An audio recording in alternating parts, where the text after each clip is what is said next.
Visiting Sagada soon? Nako, watch this video and I will be sharing why Sagada is something else. Oh my gosh, sobrang ganda. Welcome to my Project 82.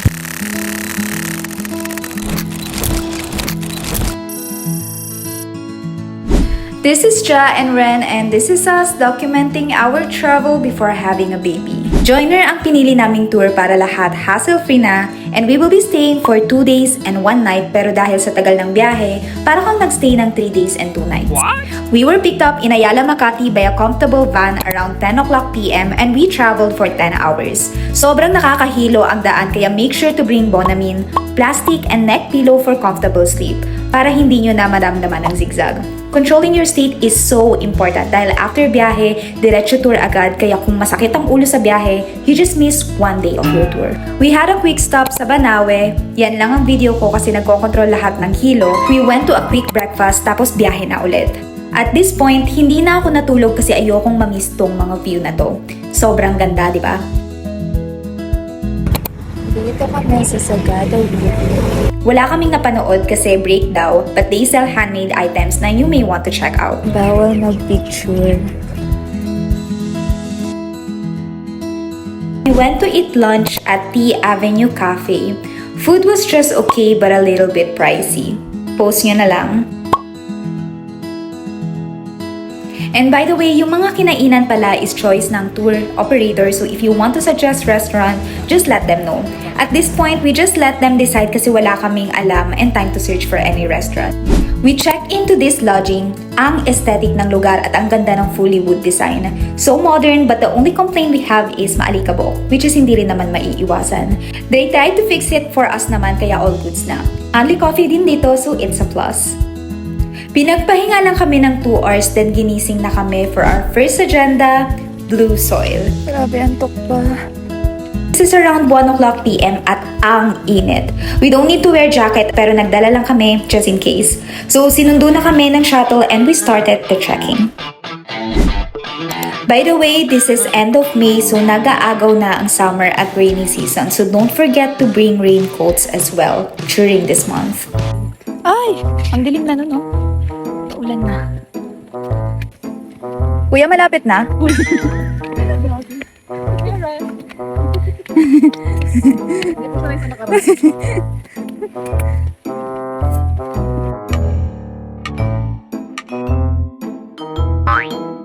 Ano yan? Yes po. Ito yung picture plant. Isilin mo lang po. Kaya na. Huwag mong ialok sir, baka tumigas. Ay, picture rin ito. Sige nga. Inumin ko? Oo. Ganun mo lang. Tangalin mo. Dali, subo mo. Just the princess. Dapat yun sir. Ikaw rin sa video naman. Ano lasa? Kuya, papatayin mo ata ako eh. Okay na. May fault, so. Yes po. Doon yung pumas. Napakalayo din. Doon Ah, pero na pupuntahan siya. Yes po. O kuya, gusto daw niyang i-trek yun.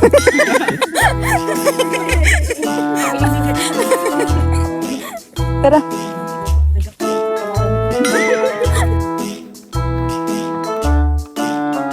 Anong gagawin dyan, kuya? Nangat natin din. Kainin. Ano Nas to? nasin. Nga ata yan, kuya, eh, di Pwede ba? po yan na kainin.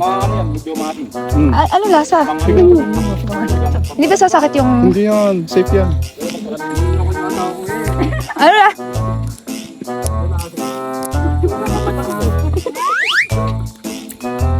Tapos?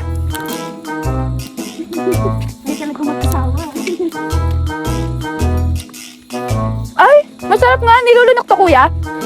Ah? Hindi ba to? Ay, masarap siya. Na mapait. Na maasim. Hi. Sama ka din sa vlog ko. Hindi lang akong sasama sa vlog mo. Tabi-tabi po. Kasi may appearance kayo, no? Ganda naman ang view na ito. Baka meron ka pang makukuha dyan, kuya. Ano patag na kuya? Hindi naman ito patag eh. Patagilid. Ikaw pataas.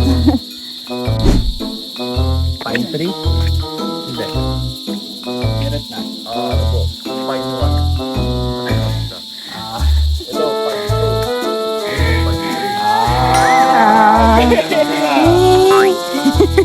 Totoo ba yan? Parang narinig ko yung 5 minutes na yan. Tapos after 5 minutes, Hindi, totoo na to, ma. Seryoso na. ay, totoo ba? Kuya, wala pa akong nakikitang bahay. Exactly that. Exactly.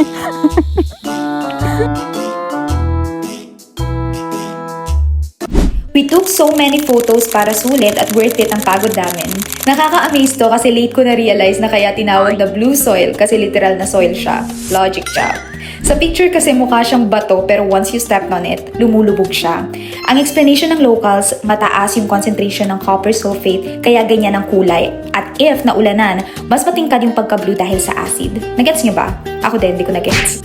We decided to go back na kasi ang tindi ng init pero hindi pa kami nakakalayo. Ito ko sa makuha. Raining. Nasa Hawakan mo gilid to. lang yan. Baka na.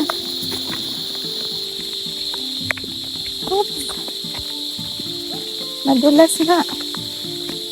Nakwento ni Kuya na may mga real estate companies daw na gustong bumili ng ilang parts ng Sagada pero ang final decision pa rin ay nasa mga elders ng community at hanggang ngayon hindi sila pumapayag. Kaya nilang mabuhay kahit walang Jollibee, walang 7-Eleven at walang malalaking malls. They still embrace modernization pero hindi nila hinahayaang mawala yung natural beauty at identity ng lugar nila. And honestly, that's something we really respect. And maybe that's the secret kung bakit hanggang ngayon ganito pa rin kaganda ang Sagada. Tapos na kami. Kaya tumigil na ang ulan. Walang nakahuli ng palaka. Wala. Very good. Ay, hindi pa pala ito yun. Ha? Ay! Akala ko ito na yung final. Hayop na yan. Hindi natin naabutang na ulanan yung soil. So next agenda namin for today is Sumaging Cave. Sabi ni Kuya up to level 3 to pero dahil umulan hanggang level 2 lang ang i-recommend niyang gawin namin. Nagsuot ako ng aqua shoes dito kasi madulas. Sinabihan kami na iwasan namin ang white stones at black stones lang ang apakan namin dahil madulas. Pero nung nakita ko yung level 1 at puro white stones lang ang nakikita kong pwedeng apakan at pag nadulas ka, pwede kang maghulog sa mababaw na bangin. Umatras ako. Itong trip na to is para sa adventurous na tao, yung mahilig mag-take ng risk. Sa activity na to, walang hard hat, walang harness, walang safety equipment bukod sa headlight. Hinayaan na namin kasama naming tumuloy at pumayag naman si Kuya na videohan sila Inyel gamit phone ko. Hindi to refundable pero sabi ng asawa ko nag-enjoy naman sila kaya okay na. Next day, I woke up at 3 o'clock a.m. para mauna na mag-prepare kasi call time namin at 5 a.m. para sa Sea of Clouds ng Marlboro Hills. Di ko na na-videohan ang dinner namin kagabi dahil sa sobrang pagod namin. Pumunta na kami sa reception area para kumain ng noodles for extra energy. Ang dilim. Sarado. I am wearing sando and very thin na pang cover. Take note, 26 degrees Celsius at this time so tolerable pa ang lamig. So, sinundo na kami ng shuttle. We are going to Marlboro Hills. We have an option na mag-trek going here or mag-shuttle. Trekking will take us 1 hour per way, pero pinili na lang namin mag-shuttle for 50 pesos. Kasi bakit pa namin papahirapan yung sarili namin, di ba, if may option naman? And look at that sunrise. Sunrise pa lang, sobrang ganda na. Hindi nila Bumabalik yan, bumabalik. Oh my gosh, sobrang ganda. Ang ganda.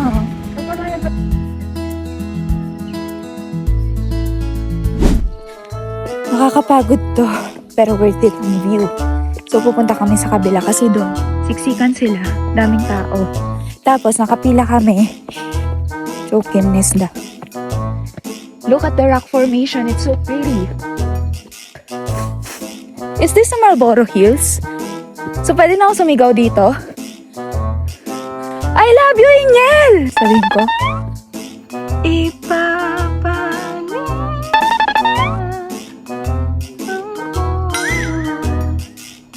Lang. Okay na. 1, 2, 3, go. Nice. Automatic yan. Tingin ka dito. Wag na pala. Bumaba na kami ni Inyel, nagpicture-picture na kami ditong lahat. Perfect. Ayan na yung buwis buhay. Yung isa mo pa. Siyempre, bibigyan din natin ng magandang kuha ang photographer natin. After ng picture, inofferan kami kung gusto namin mag-top load. Sagot namin,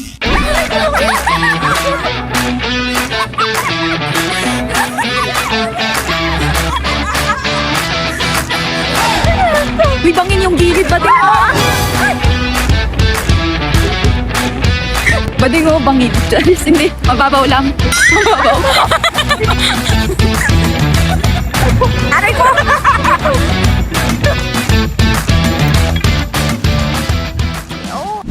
next stop is Old Traditional House.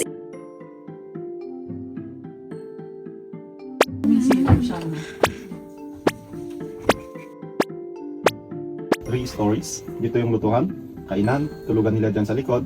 And then dito sa second floor, timbakan ng pagkain or rice granary. Sa Inexplain lang ni Kuya yung survival ng mga iba't ibang tribes sa Sagada against headhunters. Yes, headhunters. Sobrang interesting at creepy at the same time, so make sure to include this on your tour. We had a quick breakfast just beside this traditional house. May kanin pa, di ba? Ay, ikaw ba? Sure ka? Buti na lang. And next stop naman namin is We're going to Hanging Coffees. Start na tayong pagpapawisan. Ano? Ano pilanting? Ting-ting. Anting-anting? Para saan? Saan mo gagamitin? Sa powers mo kanina, doon sa araw? Oh, hanging coffees mo. Ito ang cementerio nito. So dito sa sementeryo na to nakalibing ang dalawa sa biktima nung SAF 44. Ano, pang vlog. Subscribe ka na rin sa akin. Ilan na followers mo? 3. So, meron pa. So, madami talaga siya, no? Wait lang, hindi ko makita. Ayun. More coffins. Sa totoo lang, akala ko dati yung sikat na spot na nakikita natin sa pictures lang yung Tabi. pinaglalagyan ng mga hanging coffins. Pero marami pa palang cliffs na pinaglalagyan.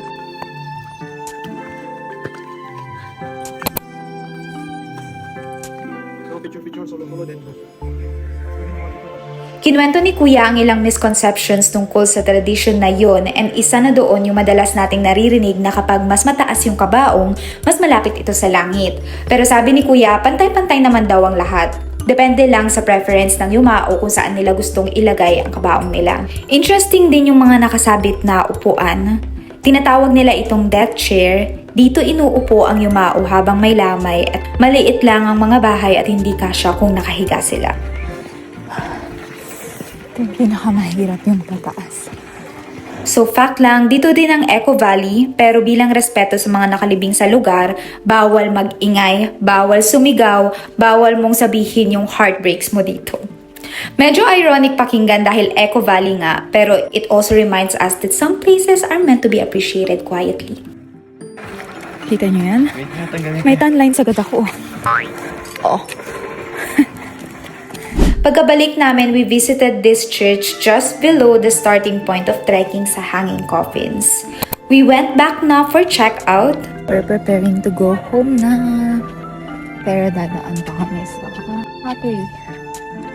Last stop. Ngayon dinidiscuss sa amin kung saan nila nakuha at anong proseso ang ginagawa nila para ma-achieve yung consistency ng clay. Tinuruan kami kung paano gumawa ng iba't ibang shape. This time, itatry naman namin. Itusok mo. Alam mo naman, bakit tusok ka gano'n? Kasi magsisenter siya. Magsisenter. Sabi niya magsisenter. Grabe, hanggang pataas. Oy, oy, oy. Oy, oy, oy, oy. Bida-bida kasi ito siya eh. Sukin mo. Nanginginig. Alam mo man, hindi ka kita pinagalitan eh. Nanginginig ka pa. Sige. Ay, talagang papaluin ko pa.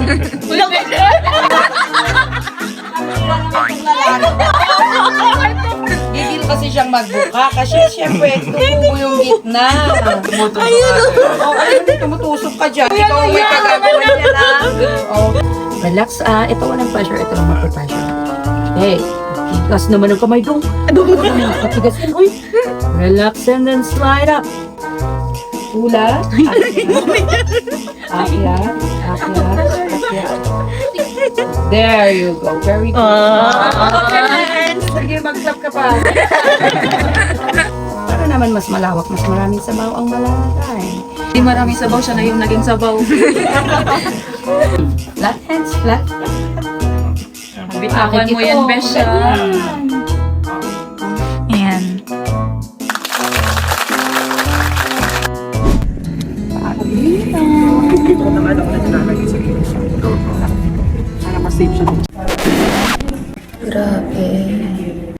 So ito ulit tayo sa hilo session natin. We stopped in Carinderia and so far ito yung pinaka hindi aesthetic pero pinaka masarap na kinainan namin.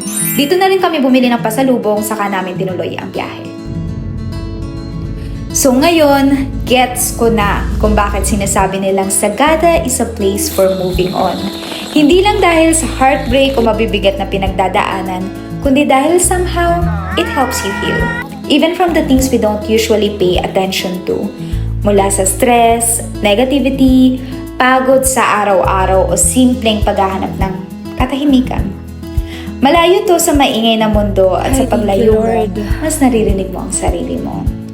Sagada taught me na hindi mo kailangan mauna sa lahat. Hindi mo kailangan magkaroon ng lahat. Sometimes, all you need to do is live. And maybe that's what makes this place so special. Sagada is truly something else.